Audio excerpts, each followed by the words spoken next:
Alrighty, we're gonna go ahead and get started. Hello everyone and welcome. My name is Grace. I'm an intern with the Office of Campus Sustainability and I will be kind of moderating the meeting today. Really excited for the conversation to come. Welcome Wade. Wade Rose is a field ecologist with OHM Advisors, where he focuses his work on a variety of projects that focus on stormwater mitigation and environmental impact assessments. Wade has also completed advanced coursework in hydric soils and problematic wetland assessments and is a Michigan certified natural shoreline professional. He also volunteers his time serving as an arborist with the Detroit-based nonprofit Social Forestry Project, of which he is one of the founding board members. Wade is and has also served as an extremely helpful mentor to myself and many other environmental stewards. So welcome, Wade. If you have anything to add to your introduction, and then we can get started. Well, thanks so much, Grace. Great introduction. Yeah, that pretty much covers everything. My work is involved mostly environmental field work, threatened and endangered species work, conservation work, restoration work, as well as dealing with stormwater mitigation and other environmental hazards that we encounter through urban expansion, right? So that's kind of what my talk is going to focus on today, is some of the problems that we cause on a regular basis and how we can potentially use or should use trees in order to mitigate some of those impacts, right? So I can share my screen here.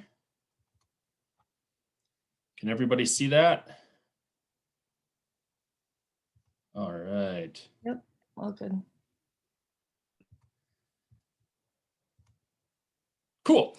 So name of the presentation, trees are green gold, and that's pretty much like true right down to the exclamation point. Trees are an essential part of our ecosystem, both an urban ecosystem and in a forested ecosystem. And we need to start to think about how we can incorporate more trees into our urban environment, as well as think about sustainable development and how we can add green space and trees and native plants into our urban systems, right? So I'm sure most of you have seen this image in the past, right? Imagine if trees gave off Wi-Fi signals, we'd be planting so many trees and we'd probably save the planet too. Too bad they only produce the oxygen that we breathe. I love the fact that this is trying to get people to plant more trees. Unfortunately, I think that this is an oversimplification of what trees do, right? So pretty much any plant that's green is going to photosynthesize, is going to give off oxygen back into the atmosphere. So when we're talking about, overall benefits and how we can really have sustainable change and incorporate, all of these benefits that trees have, oxygen is kind of way down on the bottom of the list. They do a lot more than just produce oxygen. So we're going to dive into that, right? We're going to address a lot of people-made problems. So we're going to talk a little bit about air quality, stormwater runoff and water quality, urban heat island effect, the biodiversity impacts that we're now facing due to urban expansion, and how all of that comes right back around and it impacts us as people. We're finding more and more that when humans are living in built environments, much like animals at a zoo, it's very detrimental to both our physical and mental health. So we're going to touch on some of that as well. So let's get started, right? So first and foremost, air quality. This is something that whether you live in an urban center or along a freeway or in one of the suburbs, right, you're constantly battling poor air quality, right? So the main five that we look at when we're talking about criteria air pollutants are ozone, which is O3, sulfur dioxide, which is SO2, nitrogen dioxide, which is NO2, lead, and then particulate matter, PM10 and PM5. And that last one, particulate matter, PM10 and PM5, is particularly detrimental because it's very, very, very small compounds that are able to infiltrate deep into our lungs whenever we're taking a breath, right? And all of these criteria air pollutants are a result of just our everyday commutes, right? Whether you're driving or taking a train, flying, as well as industrial processes. So producing the things that we need on a regular basis, the energy that's, that we use in order to cool our homes, so on and so forth. So unless we were able to wipe everything completely clean and go back to a completely natural way of living, these things are always going to be present in our atmosphere. And we just have to think about what's the best way to reduce the amount of these in the air, but then also how we can mitigate what's already out there, or if we need to produce as a result of manufacturing and or transportation, how we can mitigate these impacts on society. They have a huge impact on human health, right? They exacerbate emphysema, asthma, particularly in children, is a huge problem. They increase your chance of heart and lung disease, which in turn increases your chance of a heart attack and premature death, right? So just these benign little compounds that are in the air over time, right? So it's not an acute result of this, but it's long-term exposure, over years and years and years can greatly impact your health and or quality of life. And currently in the United States, we have about 150 million people which are classified in a non-attainment zone.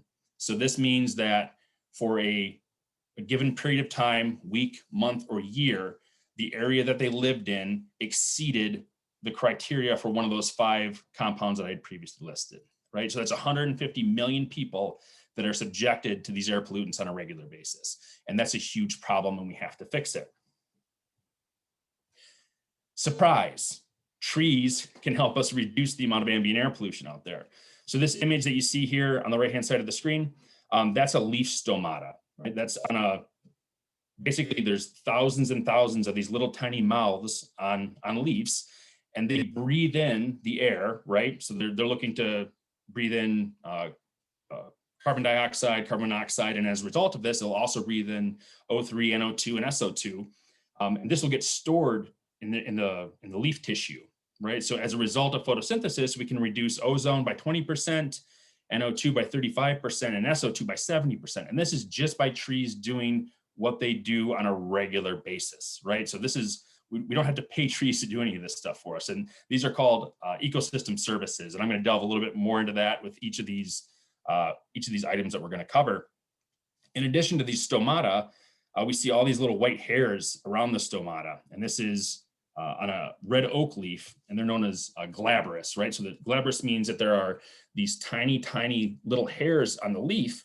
And these little hairs are able to capture that PM5 and that PM10 that I had talked about previously.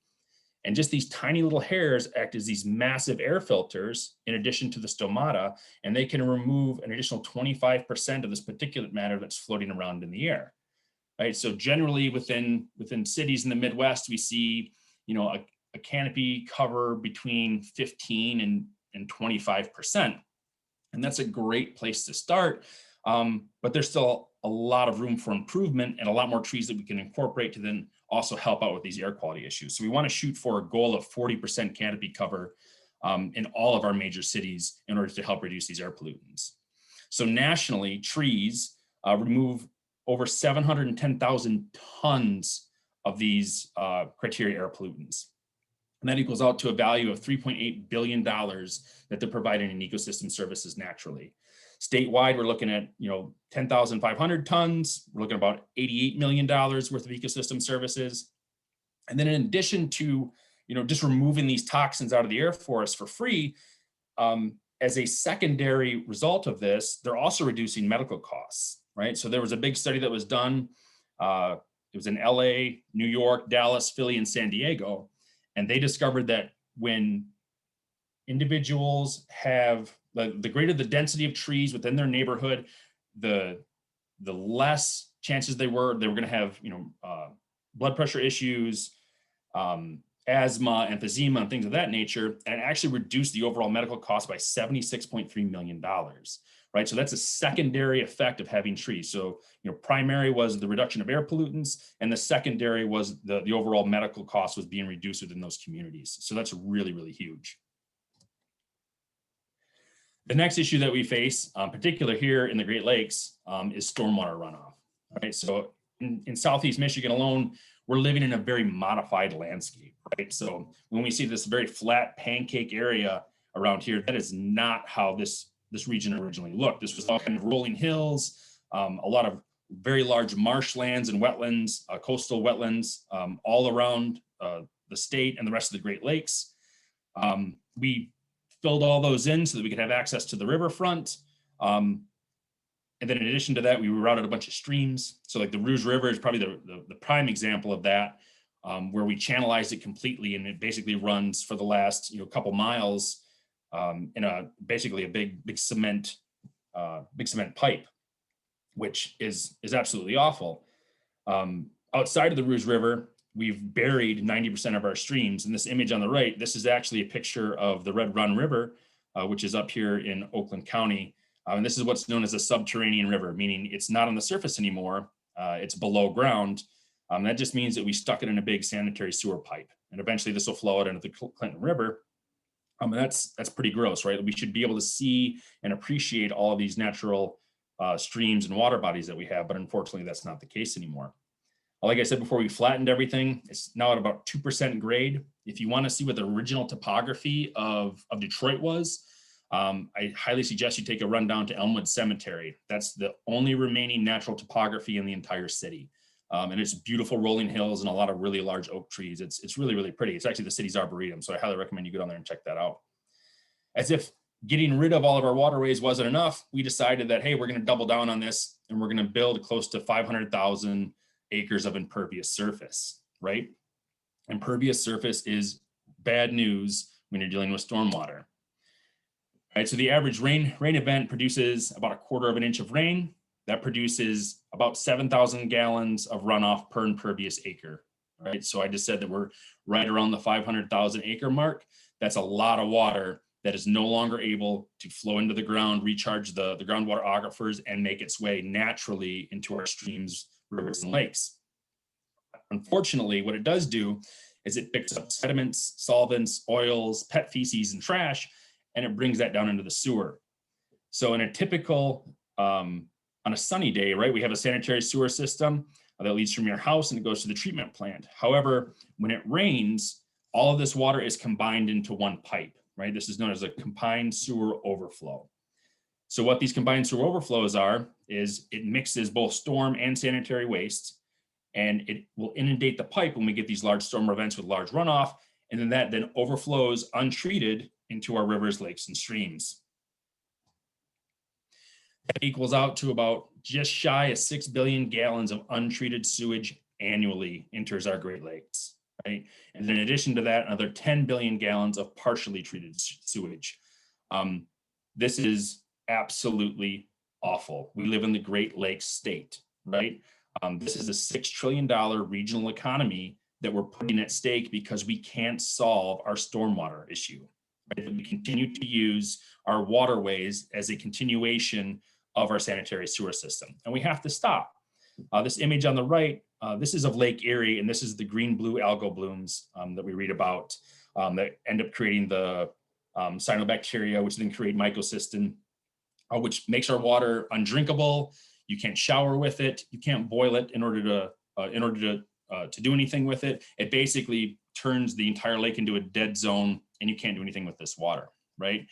And it used to only be in Lake Erie, and now we're watching it creep up into Lake St. Clair, into southern Lake Huron, as well as southern Lake Michigan, right? This is what we depend on for our drinking water, as well as that massive economy that's related to it, right? So we really need to start to rethink how we're handling stormwater in Southeast Michigan and beyond, really. Lo and behold, just like before with air quality, when it comes to stormwater, right? Trees reduce stormwater runoff, and they do this in 3 ways. The first being interception, right? So all that leaf surface that we talked about earlier, they can intercept between 10 and 40% of a given storm event, depending on what tree species we're talking about. And depending on the size of the tree, that can potentially be up to 100 gallons per storm event, right? So the more and more trees that we're planting, the more stormwater that we're going to completely hold back from ever entering the storm sewer system, right? So that's a huge win for us. In addition to interception, trees help infiltrate a lot of water back into the ground. So instead of running off on hard compacted grass and things like that, the the tree roots, especially coarse tree roots, can help break up that soil compaction, basically creating like these little tunnels or highways deep down into the ground that the stormwater can then infiltrate it back onto the ground. So we're looking at like mild compaction. Trees help to reduce the amount or increase the amount of infiltration by 63%. And in severely compacted soils, which basically any urban area that you're in, the soils are classified as severely compacted. Trees help increase infiltration by 153%. That is phenomenal. Outside of us walking around with a bunch of hand drills and drilling holes in the ground, trees are the solution in order to help stormwater runoff. The third one is absorption, right? So all the water that they're allowing to infiltrate into the ground, they then pull that water back out via their roots and then transpire that back into the atmosphere, right? This allows more water to continue to soak into the ground instead of it just pooling on the surface, because the soil has a saturation point. And once that saturation point is reached, water begins to work its way back up to the surface and then flow off, and it can eventually flow off into the storm sewer system, which we don't want. About 4,000 gallons a year is what a tree can absorb and then push that back into the atmosphere. And that has cooling benefits as well that we'll touch on a little bit later on when we start to talk about the urban heat island effect. So just the city of Detroit alone, the trees that we have here, right, they're able to mitigate 191 million gallons annually, right?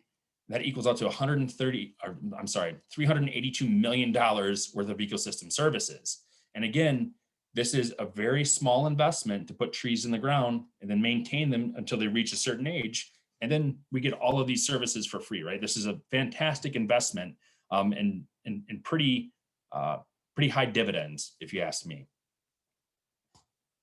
So moving along to the urban heat island effect, right? So UHI, this increases as we remove vegetation, right? So through development and things like that, our green spaces go away, our natural areas go away, and they end up becoming subdivisions named whispering pines or sacred oak or something like that. But then there's no trees at all. It's just these massive McMansions with these little tiny crappy trees, planted out on the berms, and they removed everything that was there previously, right? So that increases the overall heat island effect, and we're expanding rapidly, right? That this expansion isn't happening, and we have to consider how we are developing areas and redeveloping our city centers as well, right? So low albedo surfaces, black surfaces, they have a high rate of giving off, of increasing the UHI, whereas white surfaces, they have a very low albedo surface, which means that they're gonna bounce a lot of that solar radiation back into the atmosphere. And there are a few cities, New York in particular, that any new structure that's being built, it has to have a white roof,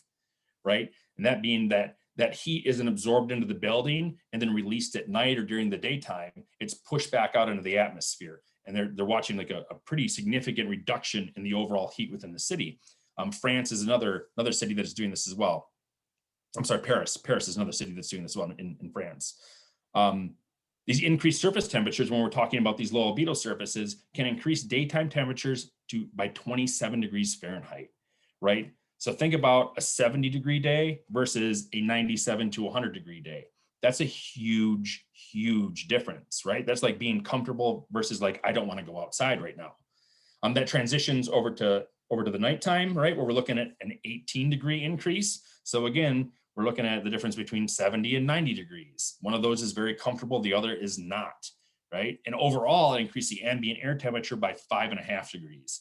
So when we're talking about this urban heat island effect, there is no relief from the heat because all these surfaces are then pushing it back out into the atmosphere, right? So it used to be that during the day it would be hot and at night it would be nice and cool. And we're losing that effect now. And we're seeing the results of that when these large heat waves come through places like Chicago, New York, things like that, where people that can't afford air conditioning and means of cooling, they're dying of heat stroke, right? And this is because we've poorly designed our cities and we've lost all of our green spaces. And what do you know? Trees help reduce the UHI in two ways, right? So they impede solar radiation, which is a really fancy way of saying trees give you shade, right? They block that UV radiation from ever reaching the ground and they push it back into the atmosphere via the low albedo surface that is leaf surface. Okay, so we're looking at a decrease in temperature from 140 degrees to 104 degrees, which is a massive difference. That's like being able to cook an egg versus being mildly uncomfortable. And then through evapotranspiration as well, which we touched on a little bit earlier, talking about stormwater mitigation. So through this evapotranspiration, a little over 100 gallons a day, these trees are pulling that cool moisture up out of the ground, and through kind of the suction process, they're able to cool the air just underneath their canopy, right? Which is where we live. So it creates a kind of a natural cooling system, pulls that cool air up out of the ground and allows us to experience it. And for every 10% of canopy cover, we end up with an overall decrease in temperature by almost 2 degrees, right? So if we're shooting for, 40% is considered the baseline of a healthy tree canopy, that's the difference of like 8 degrees, 8 to 10 degrees. And that can be a really big difference when you're living in an urban environment. The secondary benefit of this is that it reduces CO2 and energy use, right? So we talked about all those criteria, air pollutants. So, through the production of electricity and things like that, we give off a lot of nasty stuff, right? If we're reducing the amount of energy that we're using in the grid because we're living in shaded areas and we don't need to cool our homes as much, that's a huge win, right? So we're looking at a 12% decrease in energy use during the summer when we have a healthy canopy cover. It reduces the overall CO2 emissions to the point that it's actually greater than the carbon sequestered by trees in the United States, right? So that's kind of the one that everyone harps on, is that trees are the best way to reduce carbon in the atmosphere, but it's also that they're going to help reduce carbon in the atmosphere by lowering our energy use, right? So the trees nationally they sequester about 23 million tons annually of carbon, or I'm sorry, of CO2.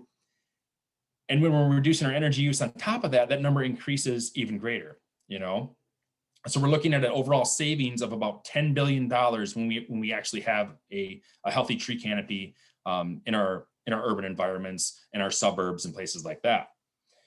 In addition, right, third spoke off of this one is the medical issues and cost reduction again, right? So we're not ending up with people that have heat stroke, right? That they're able to stay cool in their homes. We're reducing the amount of asthma and emphysema and heart disease and things of that nature because of the fact that we're no longer pushing out as many of these air pollutants as well, right? So, I mean, trees are hitting this environmental front on hitting the environmental front on multiple fronts here. So it's really, really important that we start to think about where we can plant trees, how many trees we can plant, and plant them as soon as possible. One of the impacts of expansion, right, is that we're losing biodiversity. Currently in the US, we're losing about a football field per second worth of forest. And unfortunately, we only have about 4% of old growth remaining in the entire United States. In Michigan, there is about 40 acres of old growth forest. That's at Hartwick Pines. So if you've never been there, I highly suggest you go and check it out, because even some of those trees are starting to fail as well, just due to a litany of issues, including environmental degradation.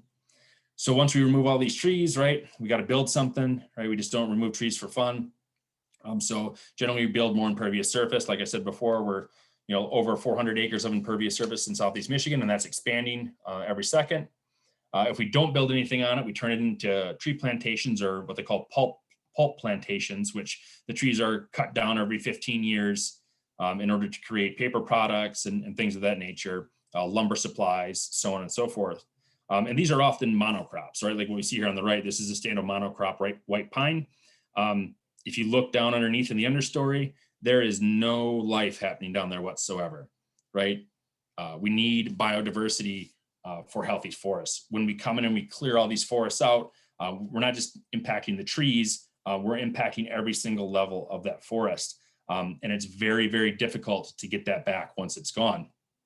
When we do decide to plant something, often we plant non-native species, right? So our native species offer some type of benefit, either to insects, migratory birds, our mammal populations, so on and so forth. And those that fauna want to use that space, and they'll feed on those trees. So if we plant non-native species, our insects, our birds, our mammals, they don't want to eat that stuff because it's not a part of their ecology, right? So these become these giant barren wastelands, very much like city centers.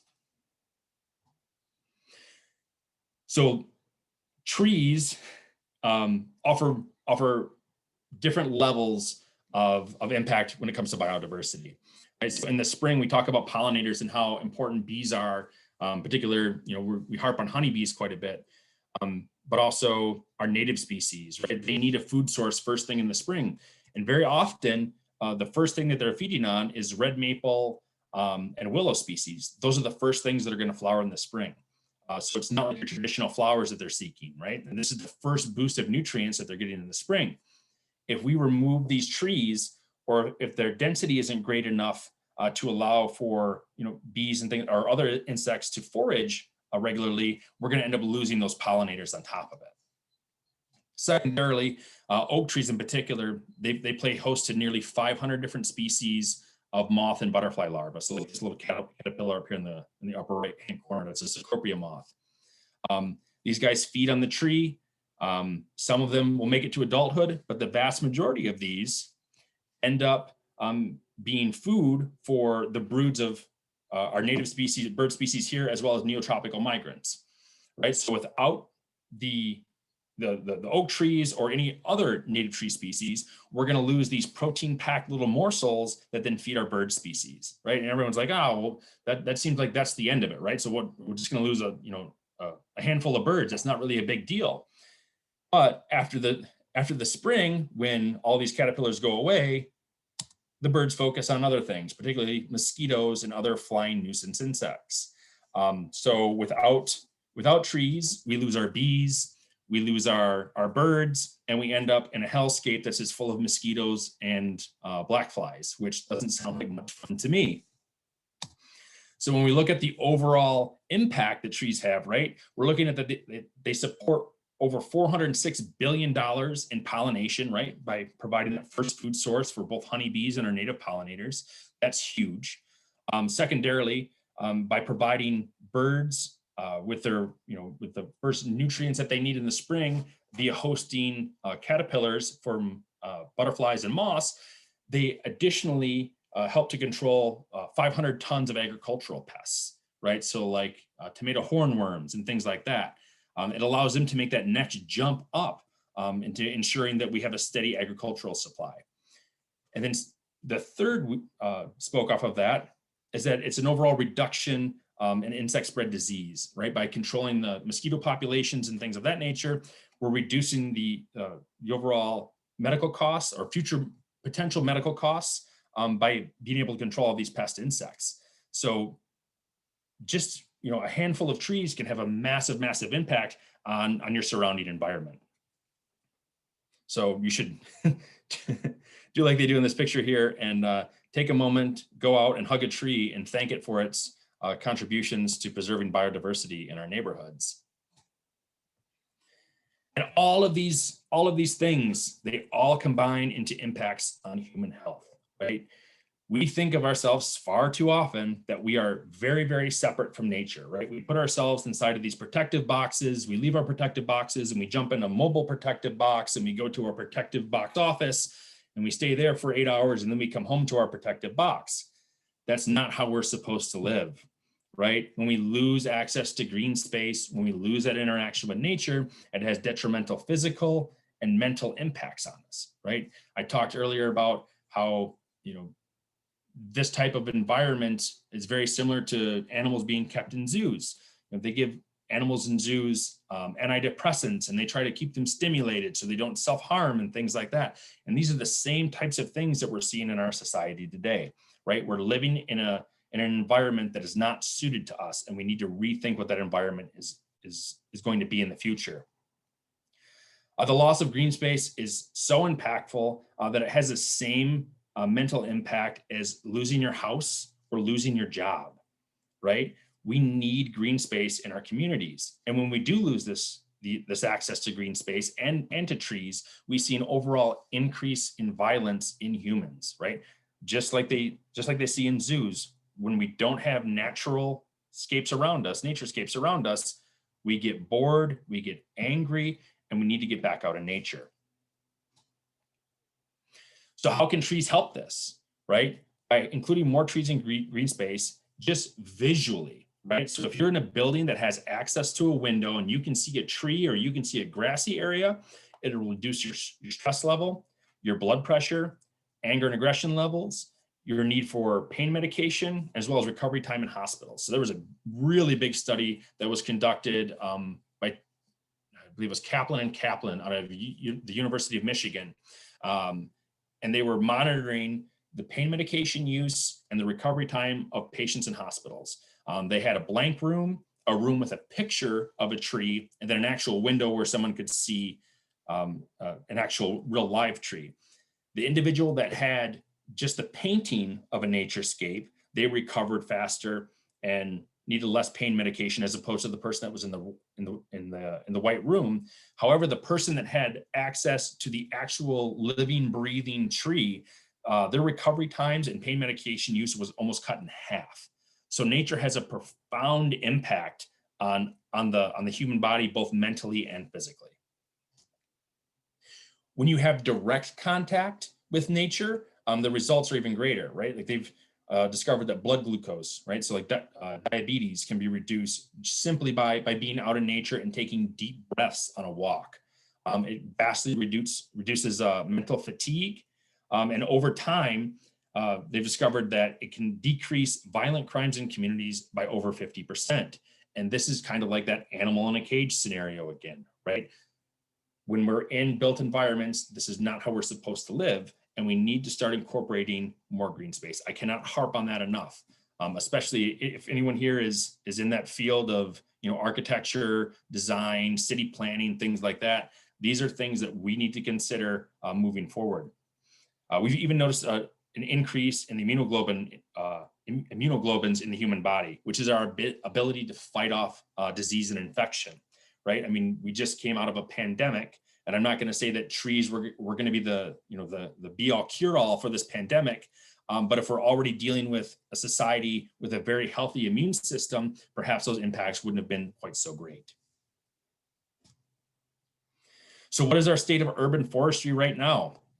So nationally, we have 3.8 billion trees in our urban centers, which equals out to be about 27% canopy cover. That's 13% short of just that very baseline of a healthy tree canopy, right? So we definitely have a ways to go before we're able to attain that nationally, and for everyone to be able to receive all of these wonderful ecosystem services and those secondary and third services that these trees are able to provide for us. At the state level, we're worse off, right? We're looking at 78 million trees with a total canopy cover just shy of 19%. So yeah, we got a lot of work to do in the state. But we're also battling development. It's not like these trees are just dying off and we can't keep up with the rate of senescence. This is us actively expanding into areas instead of rethinking how our cities are built. And we're losing about 1% of canopy cover annually, which equals out to over 4 million trees every single year we're losing. And these aren't, small saplings and things like that. These are very large, mature, healthy trees that are providing the greatest level of these environmental services, right? Like they have the strongest genetics. They're able to withstand within these environments, and we should be making sure that we're keeping them alive as absolutely as long as possible. Unfortunately, urban expansion is increasing. We're right about 4.5% right now, and it's looking like that's going to go up to 14% by 2050. So it's imperative between now and then that we figure out how we can keep green spaces, keep forests intact, continue to plant trees, and just plan better as we're moving forward with our cities and our suburbs. So what can we do, right? I would encourage all of you to engage your elected officials, right? Like first and foremost, ask to see, a parks or city master plan. Does your city plan on, adding more street trees? Do they plan on putting in more green spaces? If they are putting in green space, is it the baseball field or that doesn't have any trees? Or can they, can you pester them enough that they're going to add some additional trees into these plans of theirs? Secondly, you can volunteer. There's all kinds of great organizations out there. that offer the opportunity to come out and plant trees, learn new skill sets, meet like-minded individuals, network. I've met some super, super cool people over the years just by going out and planting trees with them. If you can't plant trees, plant native plants in your landscape. And some people say, well, I don't own a house. I live in an apartment. I only got like a little balcony. Sprinkle some seeds in a little 5-gallon bucket, like milkweed or something like that. Anything is better than nothing, right? So if everyone took just a little tiny piece of their yard or their porch or their apartment or their rooftop and incorporated some type of native plant, then we can help support that biodiversity that I talked about earlier, so that we can keep that from dropping off into extinction. If you can't do that, I suggest that donating either time through volunteering or donating funds. Monetary means are definitely low when it comes to nonprofit organizations, so donations are always welcome. And if you can't do any of these things, just spread the word. Talk to people about the importance of trees, about the importance of native plants, how they can incorporate those into their landscape. You don't need to be an expert in order to tell somebody like, hey, it's a really good idea to plant an oak tree in your front yard. Or, maybe instead of planting those rose bushes, let's plant like a native plant instead that's going to flower and be more beneficial to our insects and things like that. So, we all need to be environmental advocates. We need to be engaged civically. So I could just want to encourage you all in order to, really take that initiative and to go out there and push, because that's how change is going to happen. Some great organizations to check out. Grace had mentioned previously is the Social Forestry Project. We've been around since 2017, doing really great work in Southeast Michigan. Relief Michigan is also doing great work. They're a little more expansive than we are. The Greening of Detroit is a great organization. They focus the majority of their activities within the city's borders. Check out the Arbor Day Foundation. You can buy trees super cheap from them, little tiny seedlings, and a bunch of other native plants, and as well as One Tree Planted, as well as a fantastic organization that I definitely encourage you all in order to take a look at. So I don't know if I went through that super fast or not, but with that, I would be happy to take any questions that anyone might have.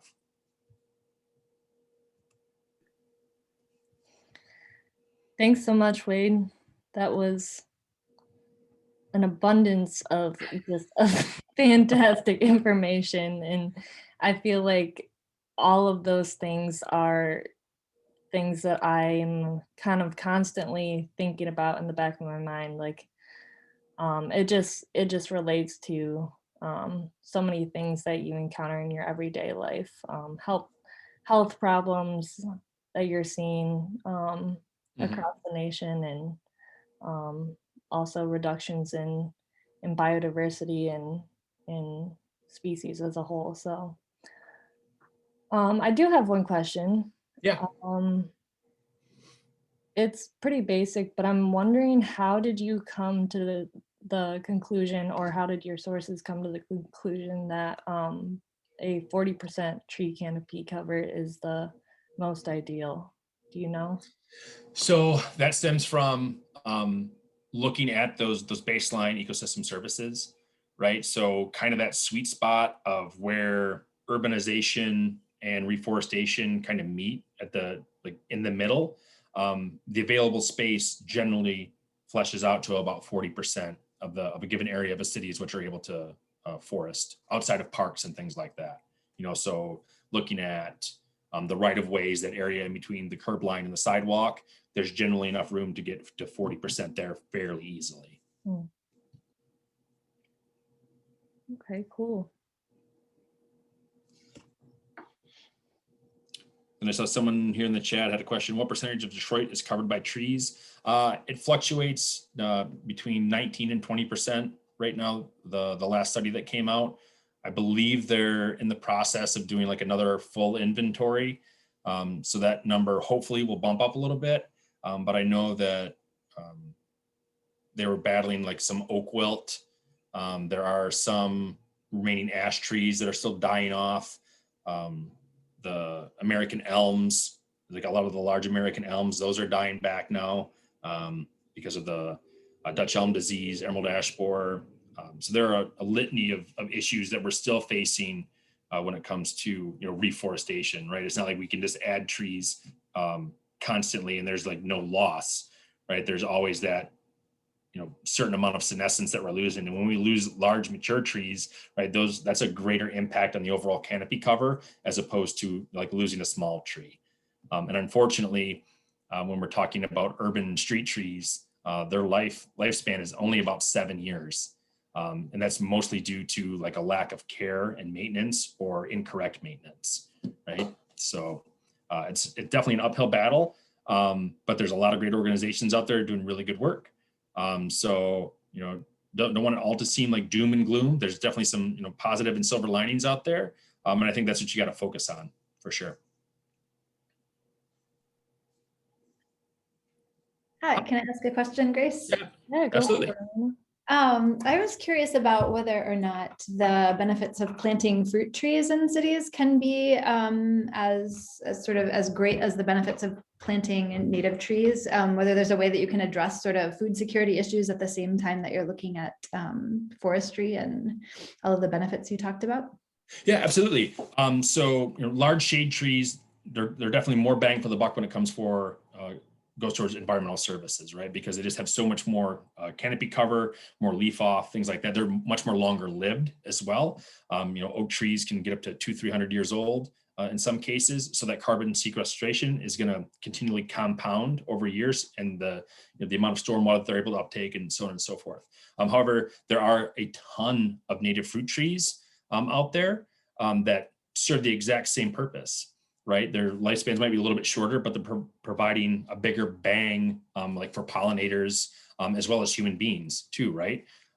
So incorporating those, right, it's got to be a mixed bag. We can't just do a monocrop and say like, oh, the best thing is oak trees and that's all we're going to plant, or the best thing is maple trees, that's all we're going to plant. It needs to be very diverse, right? And there are some conditions in some sites that larger shade trees are not ideal, and that a fruit tree would be better fitting for that particular environment. So it's kind of 6 one way, half a dozen the other, and a lot of different conditions and things like that. But they, all in all, any tree is a good tree in order to plant for sure.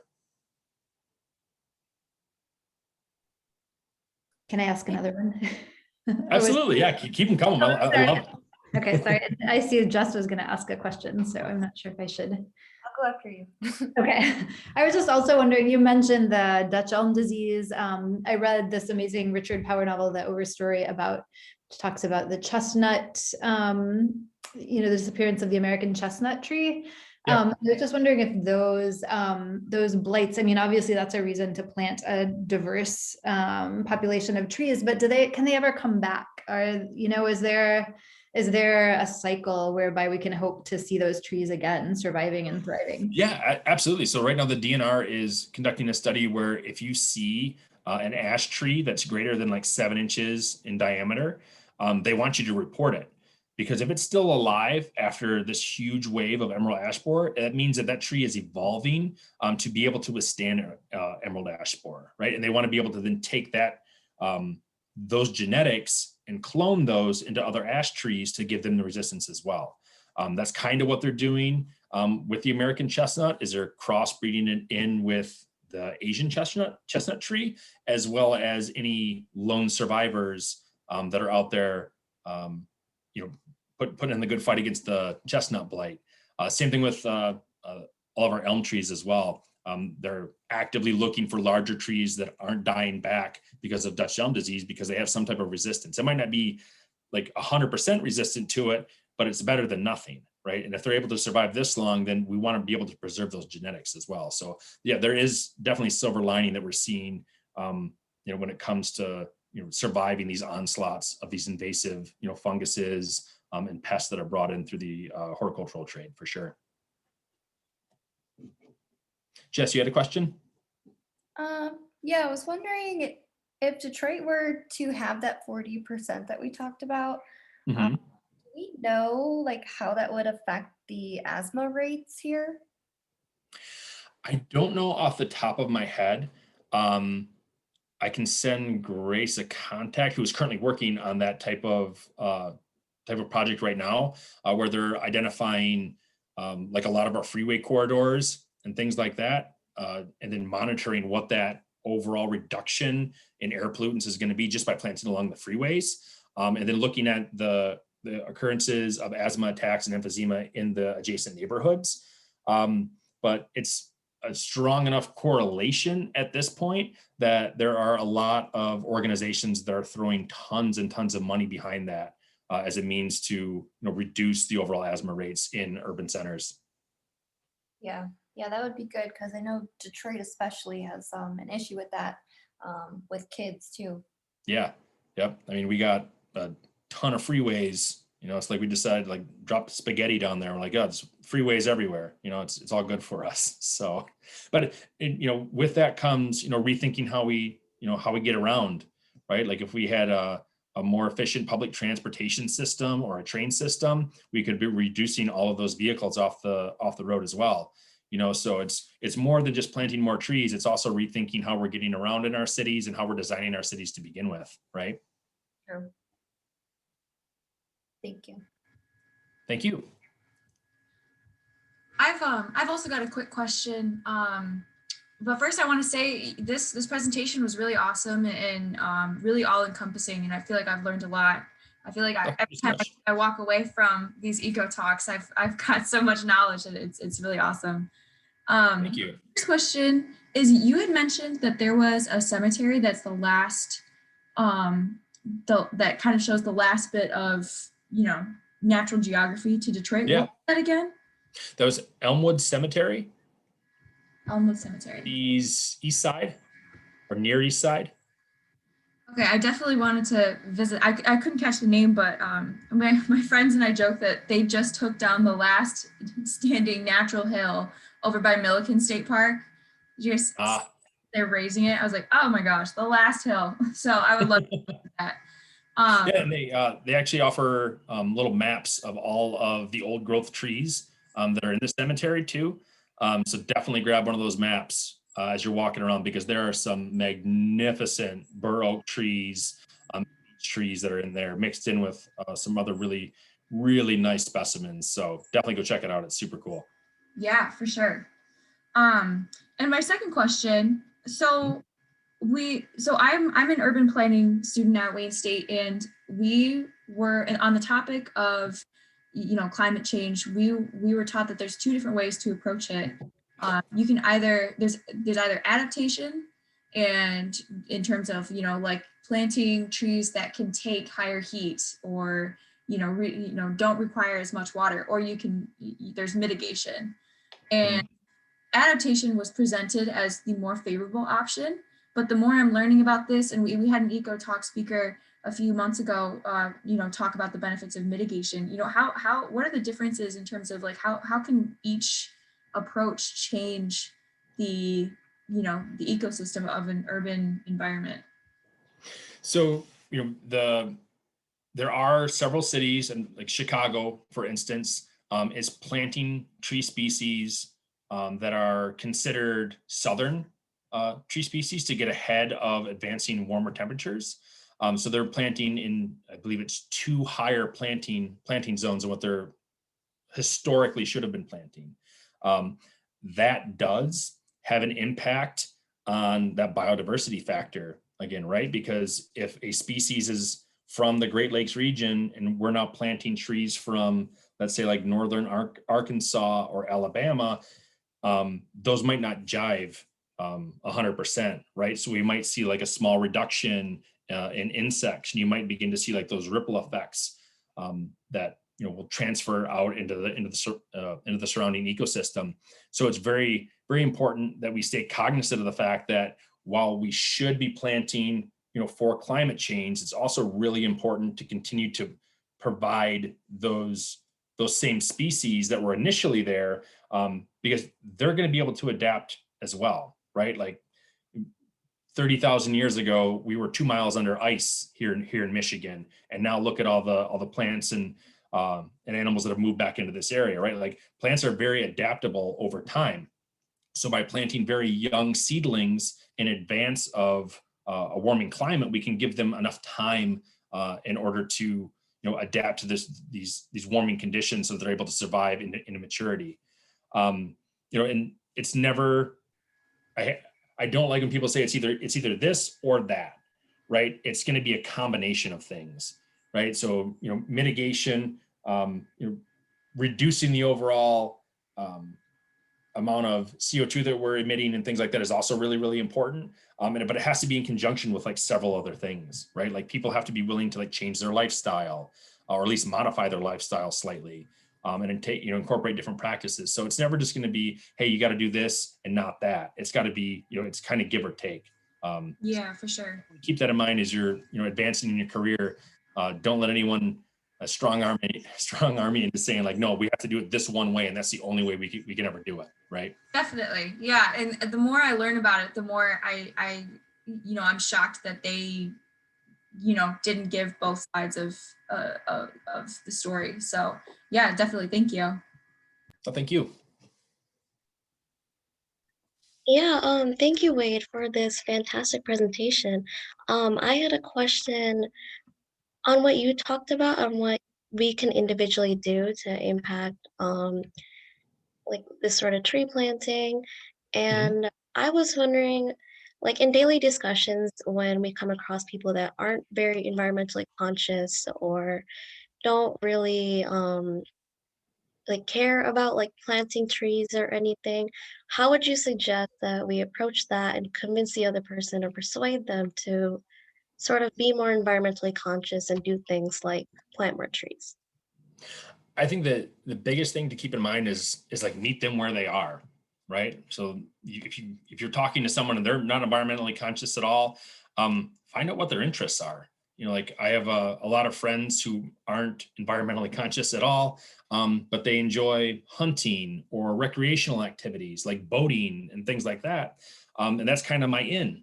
I said, well, you really like, boating and things like that, but you don't want to go boating in a cesspool of a lake, right? So by planting more trees, right, we're able to mitigate the stormwater runoff that then causes these combined sewer overflows, which then impact the overall lake quality, which ensures that you and your family on the weekend are still able to go out into, Lake Huron or the local lake and boat around and not have to worry about getting a skin infection, right?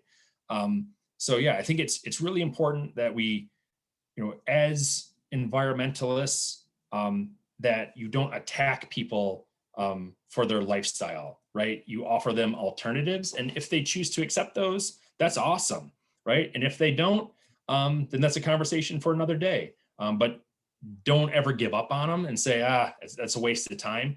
Over the years, I've been able to convince some pretty staunch non-environmentalists that incorporating native plants into their garden beds and things like that is really beneficial, because it brings in more bees, which then pollinate their gardens for them, and they have a higher harvest in their garden because as a result of having those native species around. So it's just really important to meet them where they are, and then kind of slowly, draw them back in towards the, the old green side, I guess. So. Got it. Thank you. You're welcome. Grace, you had a question? No question. Is there any other questions left before we close out?